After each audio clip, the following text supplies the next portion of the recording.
something to do where I can change my screen or not? Better Yeah, not. adventures. The main aim is really to show India, showcase India, get excited about India when we can open our doors again and go traveling. The importance of nature tourism to tigers and to wildlife conservation across India is already showcased and already becoming really critical tool for conservation. So that said, we're also biking because we're trying to raise some money for some of those communities now in a pretty bad way because of the present COVID crisis. So if you have got your wallet handy and you enjoy the program that we're putting on for you, please give a few bob towards tigers, and we will give it to the destinations we're visiting where there is a real need over the coming months. Because in reality, some of those are in lockdown for a long time. The parks are closed. Many livelihoods are now devastated by what's happening. Where am I? And let me just tell you how this all came about. I started running a bike challenge through the wilds about 4 or 5 years ago. And we used to go every November and we rode through the wonderful countryside, farmlands and forests of India. And just to prove that I did actually do it properly, there's a picture of me going through the sort of farmstead in a small village. And really what I am on now is a slightly different sort of style. You can just about see me there. I do actually have a bicycle in front of me, so I am still continuing my virtual bike challenge. Sadly, none of us can do it in reality. And so we're going to now try and pretend we're back in India and enjoying it. So I'm just going to give you a little idea of where we're biking, and I'm leaning back a little bit. You can just see Madhya Pradesh, the central state of India, and is a fabulous, well-forested. It's called the Tiger State of India. Wonderful place to go if you're thinking of going into India, full of culture and history, and of course, some of the best wildlife in India is in the state as well.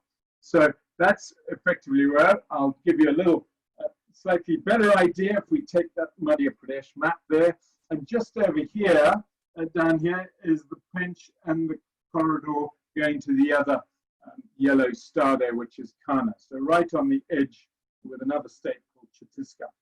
And so that's effectively what I've been biking over the last 5 days. And today, I'm very delighted because a couple of years ago, I kindly invited, I invited a gentleman called Stanley Johnson to join me on this great challenge. And he very kindly agreed to do that. I don't know quite why he did that, because it's a bit of a strenuous bicycle ride across India. But we're delighted to have this indomitable gent with us. So Stanley, do please come forth and get on your video. Oh, here I am. Lovely to be here. And Stanley, I'm just going to give you a little introduction, if I may, and then we can continue. Great environmentalist, and we've been already hearing stories in the last 20 minutes about the wonderful things you've done. Great writer, MEP, campaigner, prolific author, raconteur. What other skill sets you have? There's so many. And of course, most people recognize him as a kind of reality TV star as well, with a wonderful set of programs. And of course, more recently, he's been on Marigold Hotel, or was it Marigold Hotel? Yeah, it was called the Real Marigold Hotel. That's in Udaipur. Udaipur, that is. Yeah. Look at the naked of the path. That's in Udaipur, I can tell you. Darren, you've been such a long time in India, so many times and travels from the 1960s, haven't you? Well, 1961 was the first time. I went there. I was actually tracking Marco Polo. Marco Polo went from Venice to what was called Xanadu then, and now it's called Beijing or Peking. Well, he didn't actually go through India, but we had to go through India because we couldn't get into China. So I ended up with 3 of us on one motorcycle riding down from Kabul along the Grand Trunk Road all the way down, would you believe it, to Calcutta. That was a long haul. So that was my first experience of India, was riding down, Kabul, Lahore, Delhi, Lucknow, Benares, Calcutta, and then we took the train back to Bombay. No, it was a fantastic time. And ever since then, I have been going back to India, regularly. Not maybe frequently, but regularly. No, of course. And so you know it incredibly well. And chatting to you, one of the really wonderful things about coming on today is I'm just going to get up a particular picture, because today is a really interesting day. And I hadn't realized that being World Environment Day actually started from today in 1972. Just tell me where you were at that time. You were at a very important place. Okay. Well, what you're looking at on the screen now, well, obviously there's a picture of Julian, but behind the picture of Julian, you can see he's now blocking Maurice Strong. Well, that is Maurice Strong, who is the Secretary General of the first United Nations Conference on the Human Environment, and he is talking, of course, to the Prime Minister of India, Indira Gandhi, and the occasion is indeed June the 5th. And ever since June the 5th, 1972, which was the opening of the Stockholm First World Environment Day, has been nominated as June the 5th. So I've got to tell you, every time June the 5th comes around, I think of that wonderful summer fortnight. It went on 2 weeks in Stockholm, where the outline, if you like, of an international program to deal with environmental problems was adopted, and an organization called the United Nations Environment Program flowed out of that conference as well. And there you see Mrs. Gandhi. Mrs. Gandhi, by the way, was an absolutely historic achievement of Maurice Strong, because until quite late in the day, it has not been clear that the developing countries were really going to buy into the idea of having international action on the environment, because they were saying, well, this is a rich man's concern, and where our concern is poverty.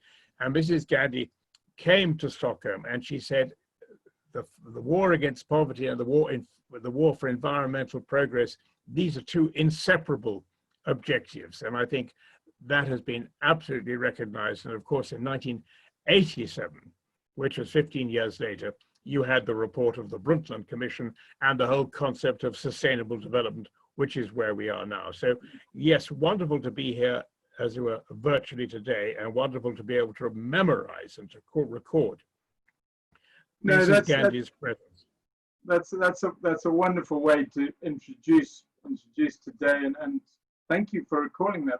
Even I didn't realize that. I went back to look at her speech, and that was inspirational. And of course, she was always a passionate conservationist, and she had worked with Billy Arjun Singh at the time, and they were working together on looking at tigers in their own landscape and forests, and trying to work out how people could make sustainable livelihoods out of their own forests even then. So she was already sold with the idea, wasn't she? The Project Tiger was also an initiative of Mrs. Gandhi. Am I right about that? That absolutely she was, and she appointed the first head of Project Tiger, and really did that. So very important. Yeah. Now let's get back to you on a bicycle. There you are. No. Just to prove you did it. And tell me, I laugh a little bit, Stanley, because when we first gave you the bike and showed you the gears, you said, "Have you ever done this?" Oh, yes. And I discovered you were in a very low gear going up a very hard hill, and I said, "Stanley, you've got to change gears." Oh, I'll do that. And so I hope you got the hang of gears by the time you did 200 miles. Well, I worked out the right-hand ones. I never quite understood what you did with the left-hand ones. Well, they're all just to help you get even faster and further quicker. It was an amazing bicycle. I think it was called a Tex or something like that, or some unbelievably wonderful bicycle. Only sorry we had to leave it behind. Yeah, no, you mean you haven't got one on your farm now? You're getting still carrying on your No, indomitable rides. well, I have a 1972 Land Rover, which is pretty antique, I can tell you. I love that. Horses. Love those horses. Yeah, horses. They're different. And we not only biked, didn't we, through lovely forests over 3 days, but we also went through still some of Madhya Pradesh's most rural communities and beautiful farmsteads and farmlands as well. Well, we did. I mean, absolutely beautiful. And of course, what was so good about doing it on a bicycle is, on the whole, we weren't riding on tarmac roads. We weren't riding on roads where there was vehicular traffic, motorized vehicular traffic, I should say, because there were plenty of bullock carts and so on. And the point about that really almost pristine form, if you see what I mean, with cows coming out of every door. And you had a great sense of, I think I'm right in saying that India still has 350,000 villages, something like that, an amazing number of villages. And you get this sense when you're traveling from A to B or from Pench to Kanha on a bicycle. You really get the sense that you are seeing, as it were, the heart of India. That was my sense. Well, just out of interest, when you were in places like this, and I probably didn't ask you this when you were there, when you'd been there 40 years before, massive changes, contrast? Was it fairly similar where you went? And in this part particularly, all the rest had changed a lot. Yes, well, I don't think I did. I did go to Agra in 1961, but I don't think I went down as far as Bhopal. No, what actually astonished me really was the rise in the standard of living over the last 10 or 15 years. It seemed to me, even in the countryside, you did have this great sense that, I may be wrong about this, but I had the great sense that the worst extremes of poverty were beginning to disappear. And so for me, that was quite a big change from what I saw 50 years ago. I mean, what always amazes me when I go through these sort of villages is just how beautiful they are. Actually, how clean they are, given the state. You can see the roads. Yes. There, you can see the homes are beautifully made, beautifully refurbished, and continually updated and stuff. So it is undoubtedly true when it does. And I think even the time I've been there in the last 20 years, every year I've seen that continuation. Yes, I'm glad you think that. Yeah. Yes, for sure.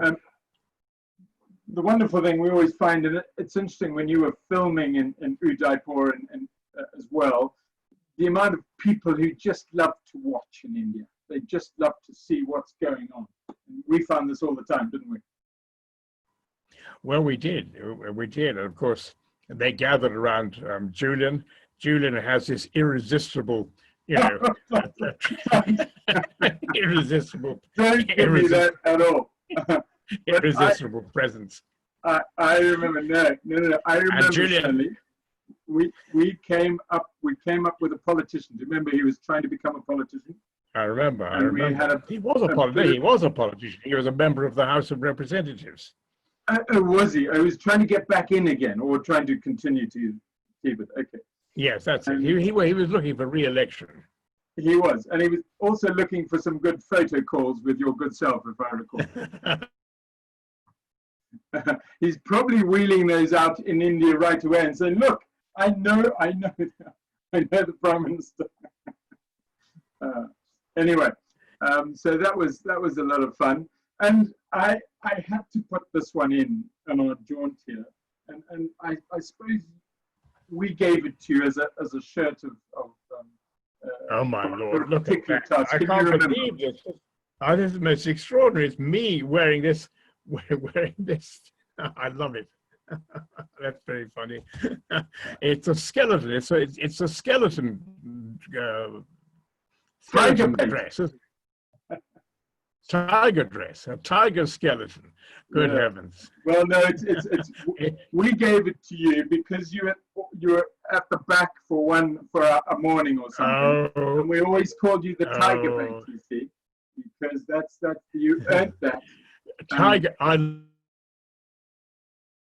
So we kept that for anyone who was at the back over each. I think that is very, very funny. I think it's a very, very funny picture altogether, Julian. I love it. Very funny. Anyway, now here we go. This is a bit of fun as we come in right at the end. We finished. You've done 200 miles. Here you are, still pedaling. You were amazing. Just continuing to go up. I think I'm sprinting. That's a final sprint. that is a final sprint. I think you're absolutely right. Absolutely right. So fantastic and well done. And you raised money for us, and that's all gone into these areas that we've been traveling through, which is fantastic. Now we then put you in, as you say, into a jeep, and we had you then going out to see the various parks which we had ridden between the two, Pension and Kanha, and tell me how lucky you were at seeing that wonderful elusive animal that you were looking out for.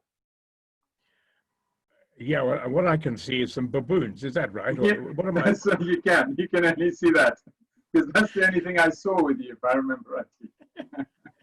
was it It's lovely to see baboons. No, they're langur monkeys, aren't they? What are langur monkeys? Yeah, langur monkeys, not baboons at all. In fact, baboons don't have tails, do they?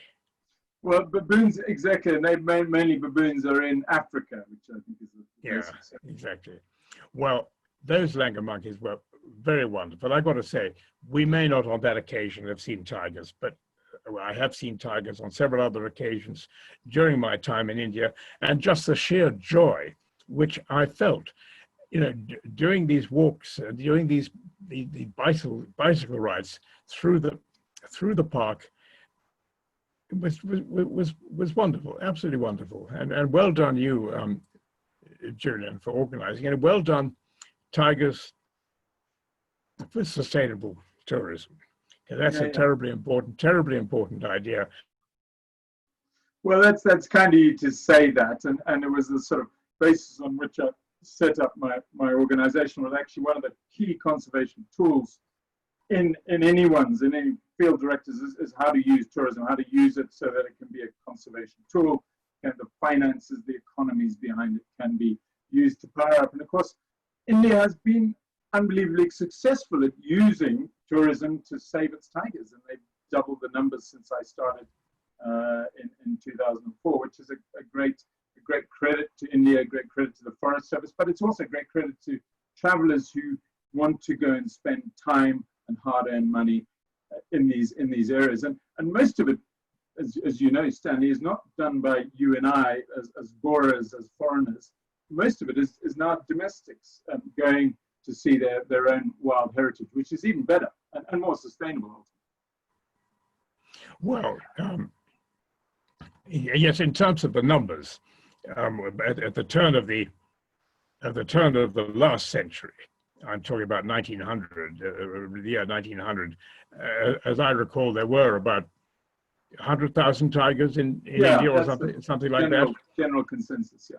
So there was a very severe falling off. At one stage, didn't you get down to about 2,500 tigers or something like that? We got to 1,400 in 2004. Yeah, well, now you've picked up a lot. Now you're at about 3,500 something. It's three. Yeah, in India per se, it's about 3,000, just under 3,000. 3,000 is the government figure. Yeah. Well, that's a tremendous achievement, and all I can say is I think that what Toft is doing is tremendously important, because the interesting thing now is, of course, how are we going to come out of this COVID business? I mean, and the irony is, yes, of course, we've got to deal with climate change, but the irony is that there are certain other aspects where you do need air travel, you know, and I don't think the travel business has managed to sort out its view on this. Or I don't think as politicians we've managed to work out how we have, as it were, how we keep the important aspects of travel tourism going, while trying to minimize the more dangerous aspects. Yeah, the impacts. Yeah, of course, and you did right. And the sort of scenario with the airlines and the carbon footprint element of that is a massive challenge for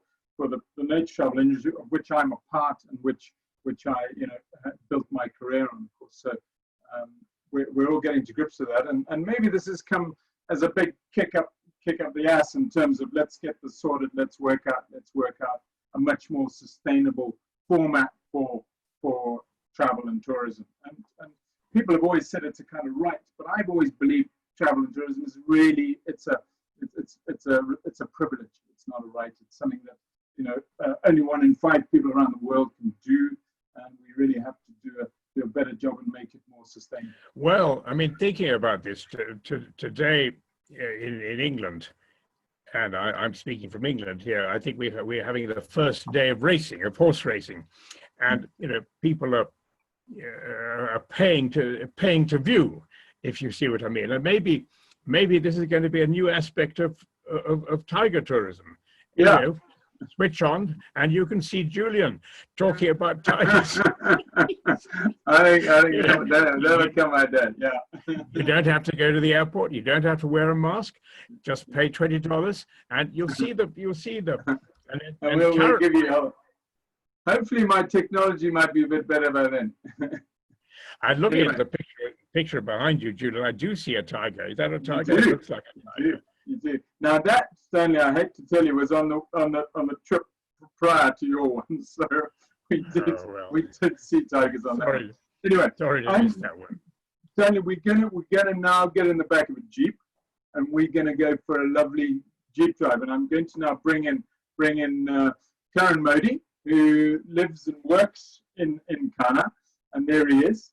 And Karan, if you wouldn't mind joining us, we now. Stanley and I are firmly sat in the back of one of those jeeps, and we're going to go to one of the areas which I know you and I have travelled to together, called the Surrey range of Kanha. Yesterday we did the other 2 ranges, the Mukhi side and the Kisli side. So we're now going to travel to one of my favourite sides of Kanha. So. Yeah, I'm going to start. So welcome, Karan. Thank you, Julian, and hi, Stanley. Good to see you. Yeah. Hello, Karan. So it's really fascinating. I yet wonder what Julian said. I mean, how did you make it 200 miles on a bicycle with just one gear? it must have really been challenging, but a lot of fun, I'm sure. Yeah. Well, he's going to live for another 100 years.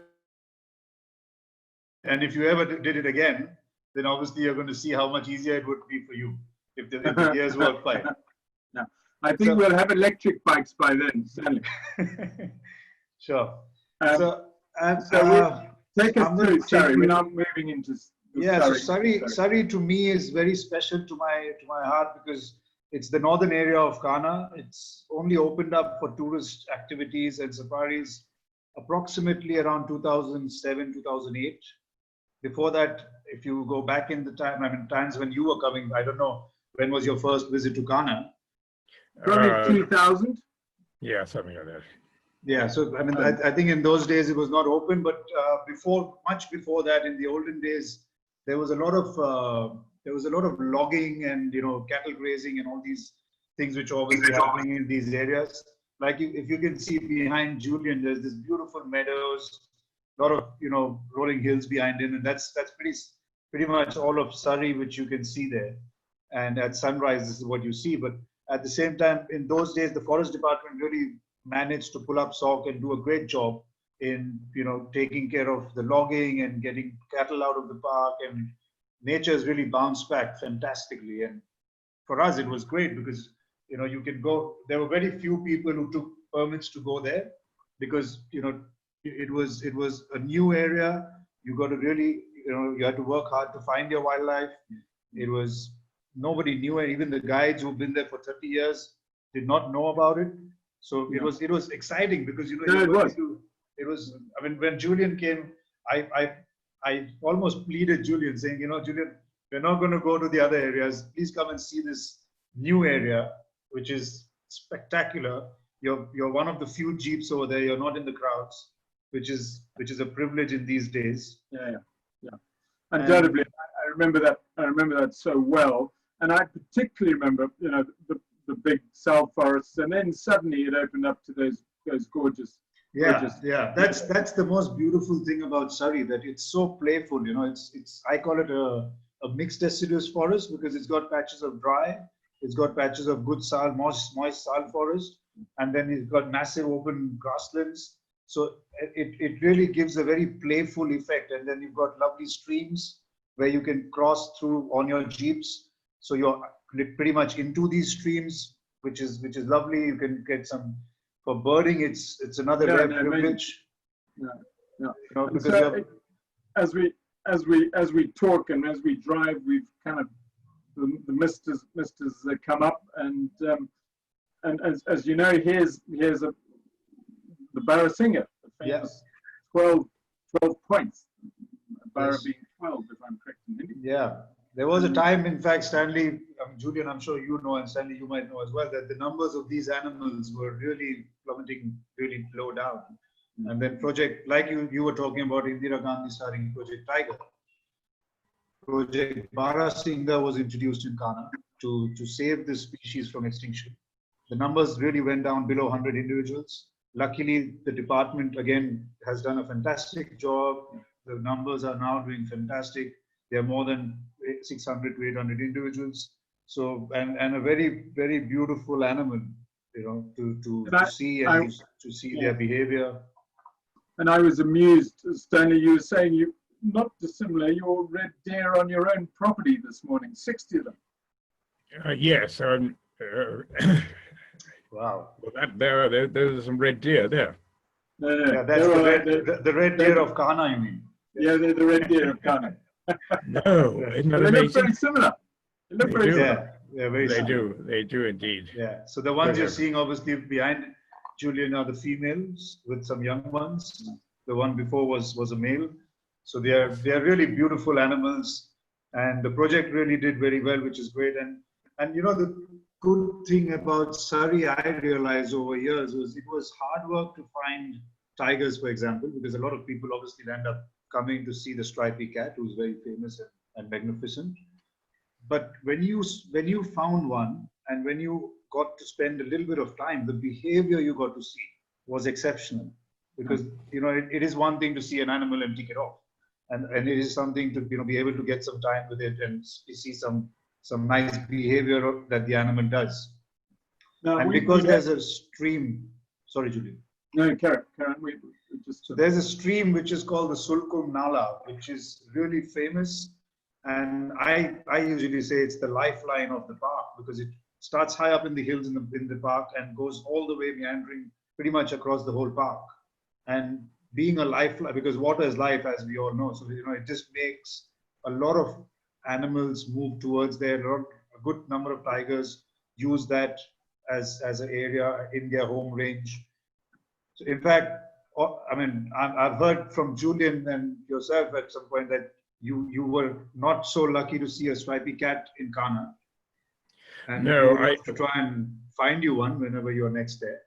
Well, actually, very much. We're going to try and find him one like this. Oh, wow, look at that. Oh, look at that. Fantastic. And Stanley, you must have missed dear old Muna by a whisker. I mean, literally a whisker. Because he was always there watching you, I reckon. And just, Karan, give us some basic idea of this lovely cat who is still with us in Kanha. So I'm glad you picked up this particular animal to show, because he's like a very famous tiger today. He's known as Munna locally and commonly. But Stanley, if you see the forehead of this animal, I do. You see the forehead. Yeah, there's this beautiful marking that it's nature's design, which pretty much says what he is, which is a cat. along the top. Can you see that? So, yeah, I do see that. How which is- extraordinary. That Yeah, is a most extraordinary. yeah, exactly. And you know, and it's funny because Julian, that you picked up this picture, and we're talking about Surrey because there was a It's so time funny. when it opened up.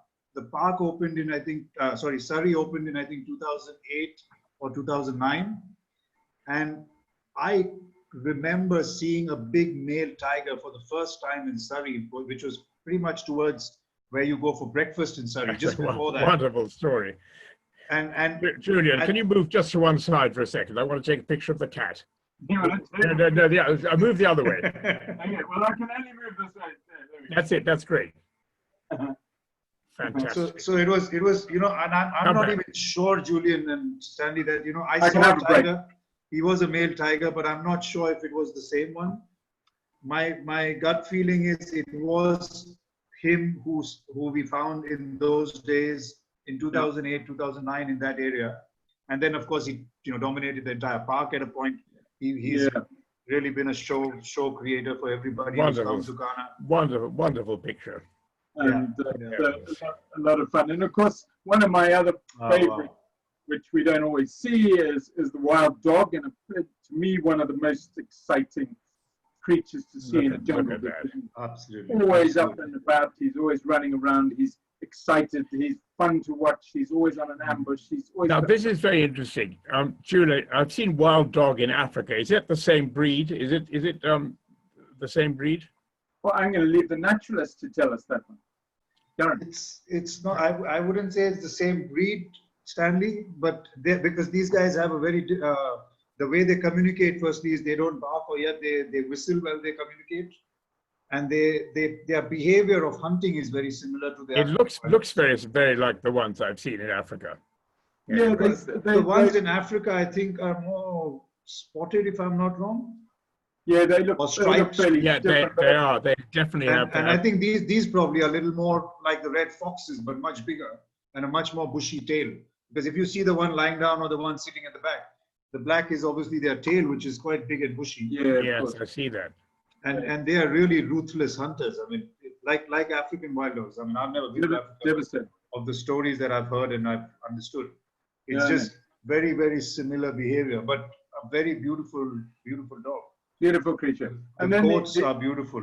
Oh, yeah, nice. no, absolutely. Oh. And then the last, without getting away from the lovely wild dogs, these lovely fellows again blew me away when I was in that area. Lots and lots of really big herds in Kanha, haven't you? The wild Yes, boar, yeah. the ancestor of all our present cattle species. Yeah. Is that so, Stanley? Did you see some of the bison, which we call it the Indian bison, which is actually the gaur? I think we did. Yes, I can see them. Yeah, And so but these would be domesticated. No, these are No. these are the wild ones. Dan, you would have seen. these are wild, and Brilliant. these guys can be as much as 1.5 tons. A big bull male can be really big and massive. No, I mean, that's the one wonderful. behind Julian actually is quite a big bull.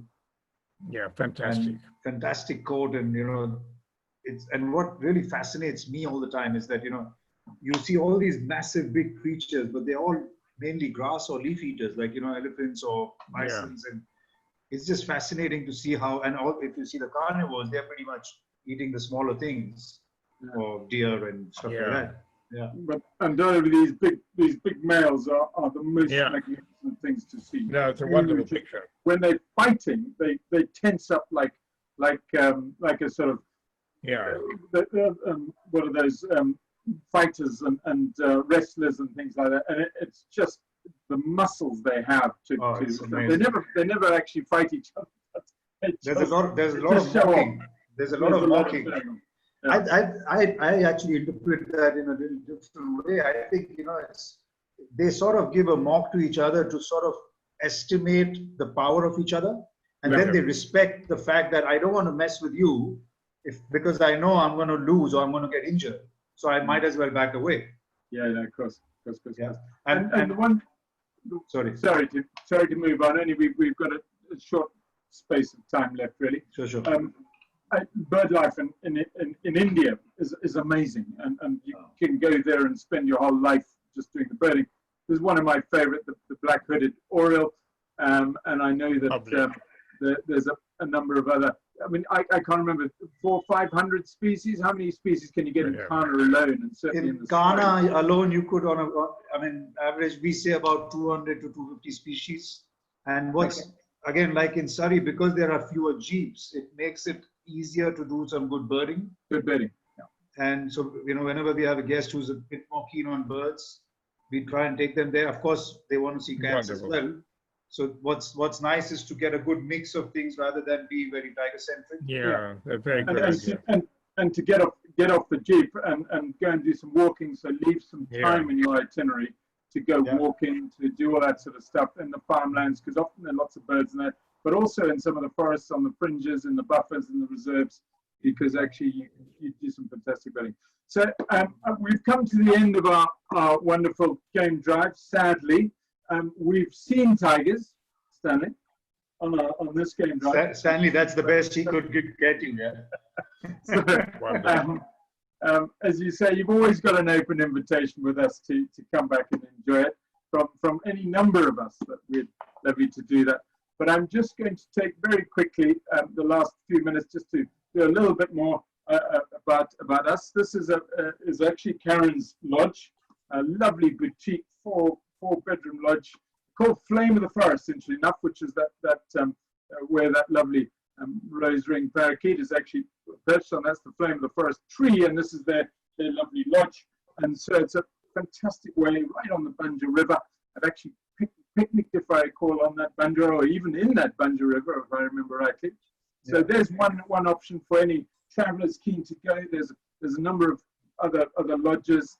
This one's called Chitvan. We've also got another sort of homestay lodge, and I've gone and lost that again, which is called Courtyard House, which is a smaller little sort of homestay like area.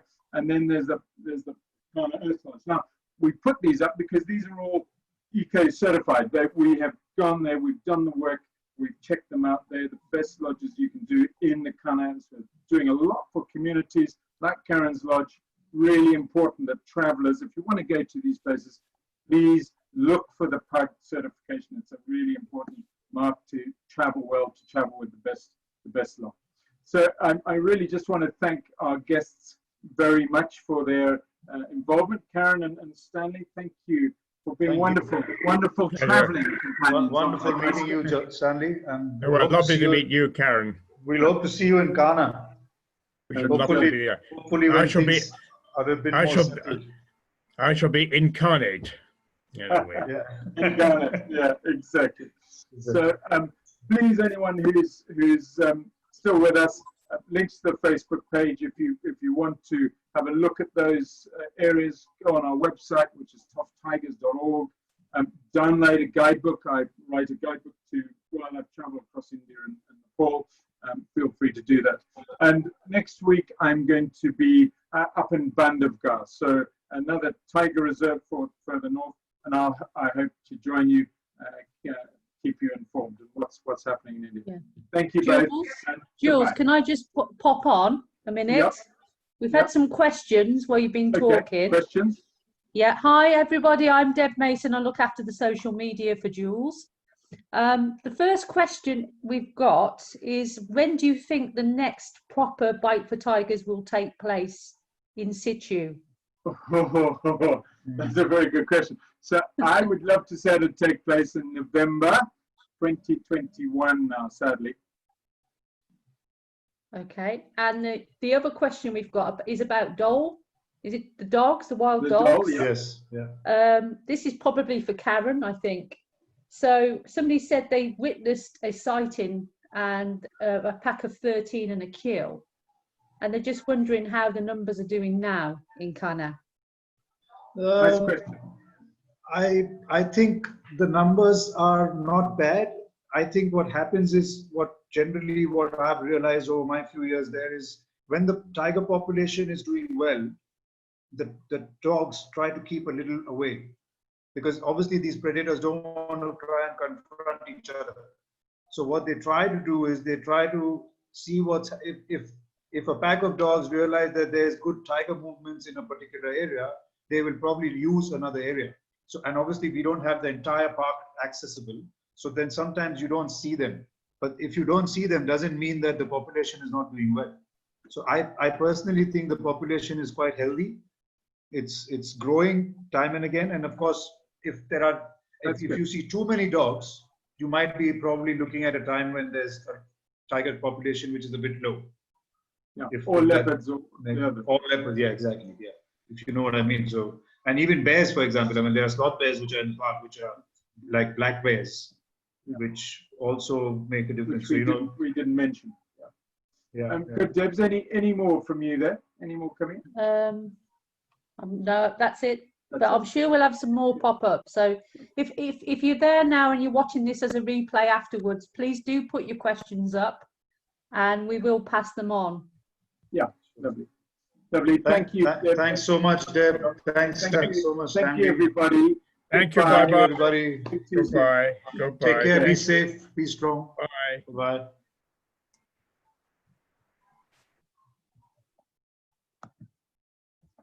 Are we good?